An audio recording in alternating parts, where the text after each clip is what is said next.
आज या प्रकरणामध्ये ट्रान्सड्यूसर या प्रकरणामध्ये कॅपॅसिटिव्ह ट्रान्सड्यूसरचा अभ्यास करायचा आहे आणि इंडक्टिव्ह ट्रान्सड्यूसरचा अभ्यास करायचा आहे। या दोन प्रकारच्या ट्रान्सड्यूसरचा अभ्यास आपण आजच्या या व्हिडिओमध्ये करणार आहोत। त्यातला पहिला ट्रान्सड्यूसर आहे कॅपॅसिटिव्ह ट्रान्सड्यूसर। तर आता कॅपॅसिटिव्ह याचा अर्थ काय? कॅपॅसिटर। कॅपॅसिटरचा कॅपॅसिटन्स असतो हे आपल्याला माहिती आहे।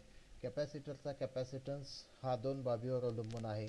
त्यापैकी एक आहे दोन प्लेटमधील अंतर आणि दुसरा आहे दोन प्लेटचा क्षेत्रफळ, दोन प्लेटचा एरिया। एरिया जितका जास्त तितका कॅपॅसिटरची कॅपॅसिटी जास्त असते, म्हणजे समप्रमाणात। आणि दोन प्लेटमधील अंतर हा व्यस्त प्रमाणात असतो। जितका आपण दोन प्लेटमधील अंतर वाढवत जाऊ तितका कॅपॅसिटरचा कॅपॅसिटन्स कमी होतो आणि जितक्या दोन प्लेट जवळ जवळ जवळ आणू, म्हणजे हा डी या ठिकाणी जो दाखवलेला आहे हा डिस्टन्स जितका कमी असेल तितका कॅपॅसिटरचा कॅपॅसिटन्स जास्त असतो। आता आपल्याला माहिती आहे कॅपॅसिटरचा कॅपॅसिटन्स हा आपण काय करू, कॅपॅसिटरचा उपयोग हा कशासाठी करतो? आपण चार्जिंग आणि डिस्चार्जिंगसाठी करतो, म्हणजे त्यामध्ये आपण ऊर्जा साठवून ठेवतो, आवश्यक त्यावेळी घेत असतो।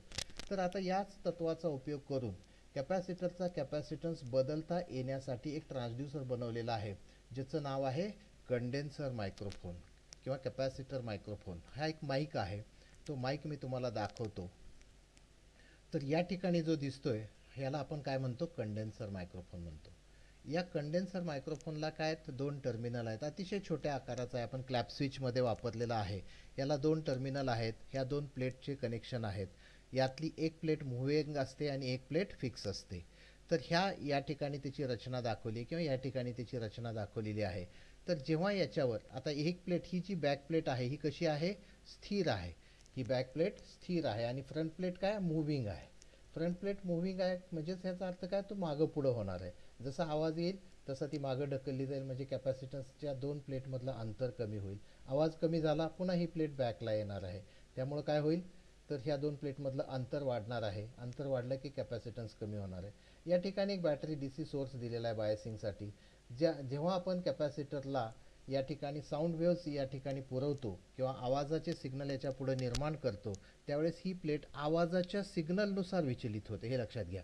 जसे आपण आवाजाचे सिग्नल जास्त ताकदवान सिग्नल असतील तर ही प्लेट एकदम पुढं जाईल।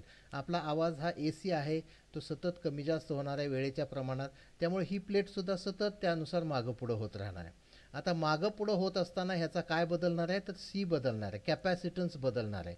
आणि कॅपॅसिटन्स बदलला की त्याची चार्जिंगची क्षमता किंवा डिस्चार्जिंगची क्षमता बदलणार आहे। पडदा जसा मागं पुढं होईल तसं तो काय होणार आहे? चार्जिंग डिस्चार्जिंगची क्षमता बदलते। आणि ही कशाच्या आधारे बदलते? तर या साऊंड वेव्हच्या आधारे बदलते। आणि म्हणजेच आपल्याला आउटपुटला काय मिळतात? विद्युत सिग्नल मिळतात, बदलते सिग्नल मिळतात। हे कशाच्या आधारे असतात? तर हेच साऊंड सिग्नल असतात। म्हणजे आवाजाचं जे रूपांतर आहे, ह्याच्या पुढे जे आपण आवाज निर्माण करणार आहोत त्या आवाजानुसार हा पडदा किंवा फ्रंट प्लेट किंवा ज्याला आपण डायफ्रॅम असं म्हणतो, ही डायफ्रॅम मागं पुढं होते। आणि डायफ्रॅम मागं पुढं होते याचा अर्थ या दोन प्लेटमधलं अंतर कमी जास्त होतं। आणि दोन प्लेटमधलं अंतर जितकं कमी असेल तितका कॅपॅसिटरची व्हॅल्यू जास्त असते, त्याची चार्जिंग क्षमता जास्त असते। आणि दोन प्लेटमधलं अंतर कमी असेल तर कॅपॅसिटन्सची व्हॅल्यू, कॅपॅसिटन्स हा काय असतो? दोन प्लेटमधलं अंतर जेव्हा जास्त असतं तेव्हा कॅपॅसिटन्स कमी असतो, त्याची चार्जिंग क्षमता कमी असते। तर असा हा कंडेन्सर मायक्रोफोन, ज्याचा उपयोग आहे, उत्तम फायदे काय? तर उत्तम वारंवारता प्रतिसाद आहे, म्हणजे कुठल्याही फ्रिक्वेन्सीला त्याचा जो ऑडिओ फ्रिक्वेन्सीला त्याचा रिस्पॉन्स जो आहे तो अतिशय चांगला आहे। जसेच्या तसे विद्युत सिग्नल कन्वर्ट होऊन मिळतात। त्याच्यानंतर कमी अडथळा आहे, इम्पिडन्स जास्त आहे, म्हणजे हे माईक लोड होत नाही पुढे ॲम्प्लिफायर मशीनला। तर अशा पद्धतीनं हा कंडेन्सर मायक्रोफोन आहे। याचा तोटा काय? तर तयार होणाऱ्या विद्युत लहरीची पातळी खूप वीक असते, म्हणजे खूप कमी असते। याचा अर्थ काय? त्याच्या जवळच कुठंतरी ॲम्प्लिफायर असला पाहिजे। खूप लांब अंतरावर ॲम्प्लिफायर ठेवला आहे आणि कंडेन्सर माईक ठेवला आहे तर तसं चालत नाही। स्टेजवर आपण पाहतो की कॉलर माईकमध्ये शक्यतो कंडेन्सर माईकचा वापर केलेला असतो। हा कंडेन्सर माईक आणि त्याचं जे ॲम्प्लिफायर युनिट असतं ते जो कोणी होस्ट असतो किंवा माईकचा वापर करत असतो त्याच्या बॅक साईडला कुठंतरी हे लावलेलं मशीन दिसतं, ते कॉर्डलेस असतं। तर या ठिकाणी आपल्याला, म्हणजे त्याचा अर्थ काय की तयार होणारे सिग्नलचा जो गेन आहे तो खूप कमी असतो। ॲम्प्लिफायरचा गेन म्हणजे वीक सिग्नल तयार होतात, ते आपल्याला लगेच्या लगे ॲम्प्लिफाय करावे लागतात। हा एकमेव तोटा कंडेन्सर माईकचा आहे। असंच कॅपॅसिटरच्या बदलानुसार दुसरं ॲप्लिकेशन आहे हायड्रोमीटर। या हायड्रोमीटरचा उपयोग कशासाठी केला जातो? तर आर्द्रता मोजण्यासाठी। त्याच्यामध्ये काय बदललं आहे? तर डायइलेक्ट्रिक पदार्थाचा जो दोन कॅपॅसिटरमध्ये जो अवाहक पदार्थ म्हणून आपण डायइलेक्ट्रिक वापरतो त्या डायलेक्ट्रिक पदार्थाचा स्थिरांक बदलल्यावर हे हायड्रोमीटर कार्य करत असतं.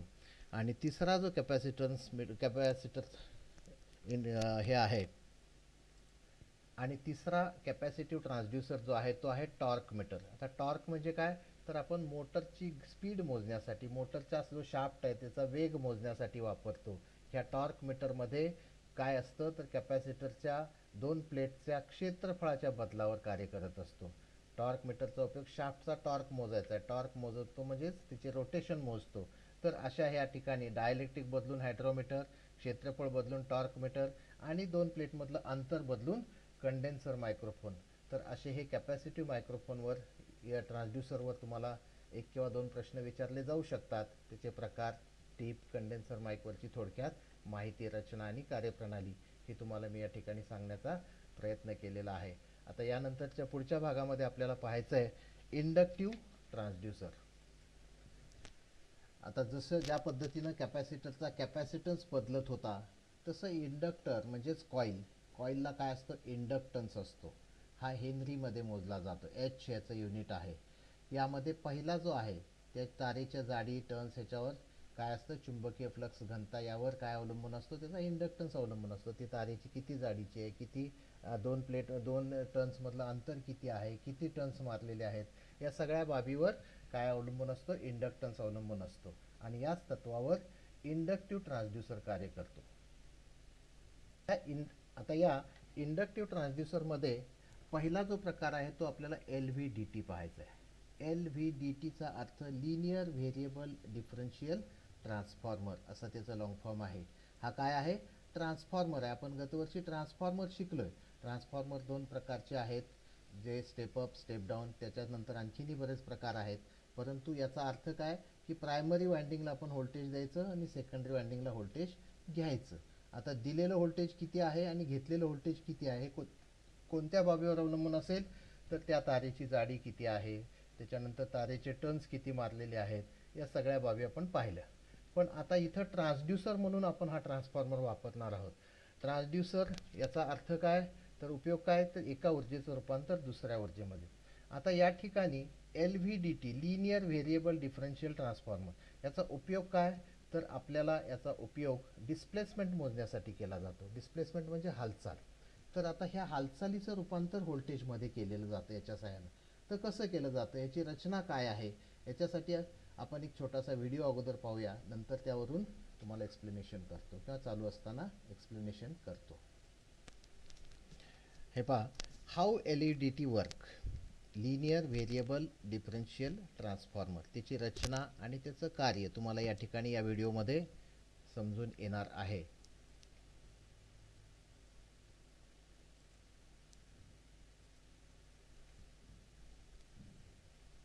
तर हे पहा, या ठिकाणी काय आहे, दोन कॉईल दाखवल्या, ट्रान्सफॉर्मरची रचना दाखवली आहे. म्युच्युअल इंडक्शनच्या तत्वावर ट्रान्सफॉर्मर काम करतो. म्युच्युअल इंडक्शन म्हणजे काय हे आपण गतवर्षी पाहिलेलं आहे.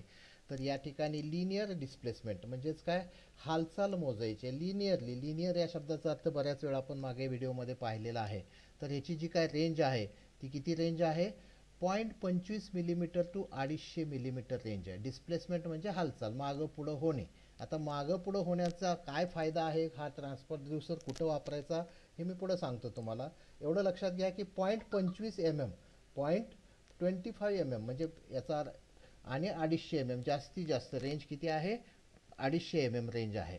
तर आता याचा रचना काय आहे पहा.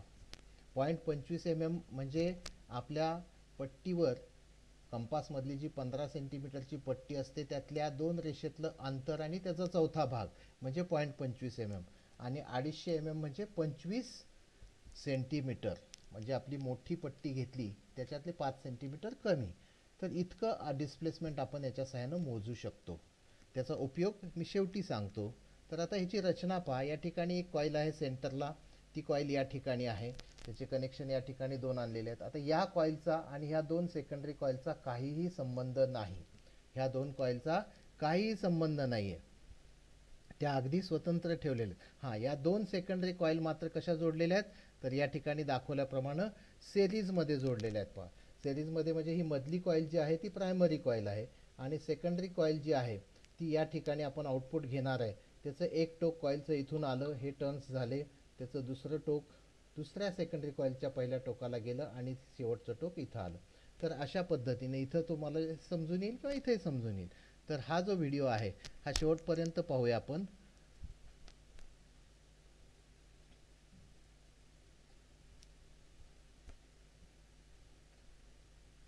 ही प्रायमरी कॉईल आहे, त्याच्या ह्या कॉईलचे कनेक्शन्स या ठिकाणी दिलेले आहेत. त्यानंतर त्याला 10 व्होल्ट AC सप्लाय दिलेला आहे. या 10 व्होल्ट AC सप्लाय पासूनच आपल्याला या सेकंडरीमध्ये व्होल्टेज जनरेट होणार आहे. ते किती होणार आहे आणि कशाच्या आधारे होणार आहे, तर ही सेकंडरी कॉईल पहिली, ही सेकंडरी कॉईल दुसरी, ते दोन्ही सिरीजमध्ये जोडून त्याचे कनेक्शन इथं आणलेले आहेत. ते आपण बाहेर मोजण्यासाठी वापरणार आहोत. आता ही जी कोर आहे याच्यामधली, ही कोर डिस्प्लेसमेंट करता येते, म्हणजे मागं पुढं करता येते, इकडेही करता येते, इकडेही करता येते. आता सध्या सुरुवातीला ती सेंटरला आहे, म्हणजे 0 पोझिशनला आहे असं आपण गृहीत धरलं.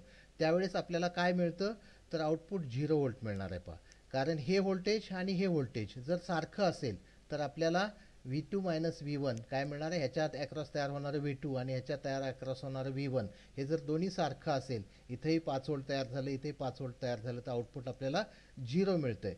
हे या ठिकाणी तुम्हाला दिसून येईल. E1 मायनस E2 म्हणजे प्रायमरीमध्ये पहिल्या तयार झालेलं व्होल्टेज आणि दुसऱ्या तयार झालेलं व्होल्टेज हे 0 मिळेल तुम्हाला, कारण काय दोन्ही सारखे तयार होतात.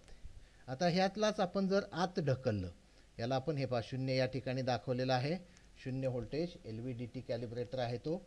तर या ठिकाणी जेव्हा सेंटरला कोअर असते त्यावेळी आउटपुट 0 मिळतं. आणि आता यानंतर हे 0 एकदा करून घेतलं आपण, आता ही डिस्प्लेसमेंट आपण वापरायची आहे. ह्या डिस्प्लेसमेंटच्या प्रमाणात आत ढकललं तर वेगळं व्होल्टेज, बाहेर काढलं तर वेगळं व्होल्टेज मिळणार आहे. एक प्लस मिळेल, एक मायनस मिळेल. हे पहा, आता या ठिकाणी हा सेंटरचा पॉईंट जो आहे तो आत ढकललेला दाखवतो.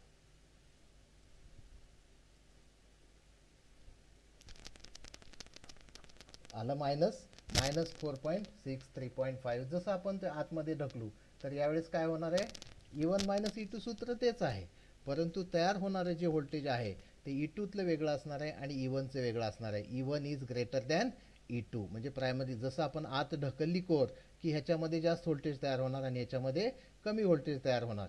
आणि आता ह्याला आपण बाहेर काढून घेऊया, हे सेंटरपासून एकदम बाहेर काढलं. आता बाहेर काढल्यावर तयार होणारं व्होल्टेज काय आहे, पॉझिटिव्ह येणार आहे. हे पॉझिटिव्ह व्होल्टेज या ठिकाणी तयार झालं. आणि हे पॉझिटिव्ह व्होल्टेज का तयार झालं, सूत्र तेच आहे, परंतु E2 मध्ये काय होईल, जास्त व्होल्टेज तयार होईल आणि E1 मध्ये कमी व्होल्टेज तयार होईल. E1 is less than E2. तर अशा या पद्धतीनं आपण काय करू शकतो, बदलतं व्होल्टेज याच्यात काय मिळवू शकतो. हे पहा, या ठिकाणी तुम्हाला बदलतं व्होल्टेज मिळवत आहेत. आता ह्या बदलत्या व्होल्टेजचा उपयोग, ही डिस्प्लेसमेंट म्हणजे ही कोअर आपण आत बाहेर केली आणि आपल्याला व्होल्टेज मिळालं, आत ढकलली मायनस मिळालं, बाहेर ओढली प्लस मिळालं. तर अशा पद्धतीनं काय होईल, बदलतं व्होल्टेज मिळणार. आणि हे व्होल्टेज कशाच्या आधारे बदलणार आहे, तर या मोशनच्या आधारे, म्हणजे हा शाफ्ट तुम्ही किती ढकलताय, किती मिलीमीटर ढकललाय त्यानुसार याचा उपयोग केला जातो. आता याचा उपयोग कशासाठी करता येईल आपल्याला LVDTचा, तर LVDTचा उपयोग मी एका वाक्यात सांगितला, डिस्प्लेसमेंट मोजण्यासाठी. पण डिस्प्लेसमेंट म्हणजे हालचाल, हालचाल मोजून काय करायचं आहे आपल्याला, तर हालचाल आपण एखाद्या मोठ्या टावरची उभारणी करतोय आणि त्या ठिकाणी एकावर एक आपल्याला पार्ट्स जोडायचे आहेत, तर त्या ठिकाणचा जो पार्ट आहे तेवढ्या वरती पोहोचू शकत नाही सगळेजण, तर आपण मशिनरीच्या साह्यानं ती डिस्प्लेसमेंट करू शकतो, व्यवस्थित हालचाल करू शकतो, एकावर एक व्यवस्थित आणू शकतो, नटबोल्ट टाईट करू शकतो. तर अशा अनेक कारणासाठी LVDTचा वापर करता येतो. आता इंडक्टिव्ह ट्रान्सड्यूसरचा दुसरा प्रकार आणि जो तुम्हाला सर्वांना माहिती आहे तो आहे लाऊडस्पीकर. तर आता हा लाऊडस्पीकर काय आहे, एक इंडक्टिव्ह ट्रान्सड्यूसर आहे, म्हणजे इंडक्टन्सच्या बदलावर कार्य करणारा घटक आहे. याच्या साह्यानं काय केलं जातं, तर विद्युत सिग्नलचं रूपांतर आवाजामध्ये केलं जातं. ह्याच्यामध्ये या ठिकाणी आकृतीत रचना दाखवली आहे. रिकॉर्डिंगचं प्रॅक्टिकल मी तुम्हाला इथंच व्हिडिओच्या माध्यमातून याच्या पुढच्या भागात लगेच दाखवणार आहे. तर या ठिकाणी एक कायम चुंबक आहे, हा गोलाकार आकाराचा चुंबक आहे. इथं जरी ई आकार दिसत असला तरी हा गोलाकार आहे, त्याच्यामध्ये आपल्याला कॉईल बसवण्याची साठी जागा आहे. तर ह्या ठिकाणी एक कॉईल बसवलेली आहे, जिला आपण काय म्हणतो, व्हॉइस कॉईल असं म्हणतो. ह्या व्हॉइस कॉईल इथं बसवलेली आहे. एक कायम चुंबक आहे. आपल्याला माहिती आहे कायम चुंबकाच्या भोवती काय असतं, चुंबकीय क्षेत्र असतं. आणि दुसरं आपण विद्युत चुंबक शिकलो की कॉईलला आपण जेव्हा सप्लाय देतो किंवा कॉईलमधून जेव्हा करंट वाहतो तेव्हा त्या कॉईल भोवती चुंबकीय क्षेत्र तयार होतं. आता दोन चुंबकाचा परिणाम माहिती आहे तुम्हाला, आकर्षण प्रतिकर्षणाचा. या आकर्षण प्रतिकर्षणाच्या गुणधर्मातून ही कॉईल काय होते, विचलित होत असते, मागं पुढं होत असते. आता या कॉईललाच पुढं काय जोडलेलं आहे, तर हा याला म्हणतो कोन. या कोनमध्ये हवा आहे आणि ती हवा काय होते, विचलित होते, म्हणजे बाहेर योग्य दाबानं टाकली जाते. उदाहरणार्थ सांगायचं झालं तर आपली जीभ आणि जबडा, हे दोन जबडे उघडे ठेवून आपल्याला बोलता येत नाही किंवा जीभ एका जागी स्थिर ठेवून आपल्याला बोलता येत नाही. म्हणजे कॉईल मागं पुढं झाली पाहिजे आणि जबड्यातली हवा दाबली गेली पाहिजे. तेव्हा जिभेच्या साहाय्यानं योग्य मार्गानं हवा आपण बाहेर काढतो, त्यालाच आपण काय म्हणतो, साऊंड वेव्ज असं म्हणतो. तर आता याची जी काही रचना आहे ती पुढं आपल्याला दाखवतो, वेगवेगळे पार्ट कसे असतात ते. तर असे हे तुमचे कॅपॅसिटिव्ह आणि इंडक्टिव्ह ट्रान्सड्यूसर या व्हिडिओमध्ये मी तुम्हाला सांगितलेले आहेत. ज्याला कोणाला समजलं नसेल त्यांनी परत हा व्हिडिओ पहा. प्रश्न काही असतील तर ते तुम्ही विचारू शकता. Okay, thank you.